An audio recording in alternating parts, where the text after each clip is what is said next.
पिढीमध्ये जर का आपण म्हटलं तर सध्याच्या अडचणी काय आहेत, तर व्यसनाधीनता, वाईट संगत आहे, त्याचप्रमाणे त्यांची प्रेम प्रकरणं आणि त्याच्यामुळे येणारी नैराश्यता हा आजचा प्रॉब्लेम्स आहे.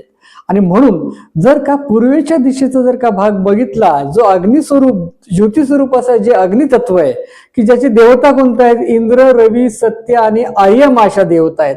अशा देवतांचा जो प्रदक्षिणा मार्गाचा परिणाम आग्नेय दिशेवरती होतो आणि नभ आणि अनिल पदामध्ये असणाऱ्या अग्निदेवतेचा ऱ्हास झाल्यामुळं त्याचा संबंध हा अविवाहित मुलांवरती होतो आणि म्हणून वरील दिल्याप्रमाणे अडचणी येतात. आणि त्याच्या समोर जर का 180 अंशामध्ये पश्चिम दिशा असली आणि पश्चिमेमध्ये जर का दोष जर का असतील तर ब्रह्मछेदाला छेदून जाणाऱ्या 180 अंशामध्ये असणाऱ्या पश्चिमेमुळे पश्चिमे कलहम कुर्यात हा भाग दिसून येतो आणि त्या दोषांचं रूपांतर महादोषामध्ये होतं आणि त्याचा परिणाम अधिकच तीव्र स्वरूपामध्ये दिसतो. म्हणून उपाययोजना म्हणून जर का एखादा रुद्राक्ष त्या मुलाने धारण केला अष्टमुखी, त्याचप्रमाणे आईने जर का प्रदोषाचा उपवास जर का केला तर खूप चांगल्या प्रमाणे परिणाम त्याचा होतो.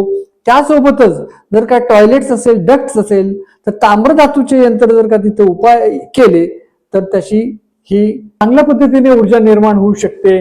आणि आपल्याला कोणत्या प्रकारचं मार्गदर्शन जर का हवे असेल तर नक्की जरूर वरील नंबरवरती आपण संपर्क करू शकता. जय गुरुदेव.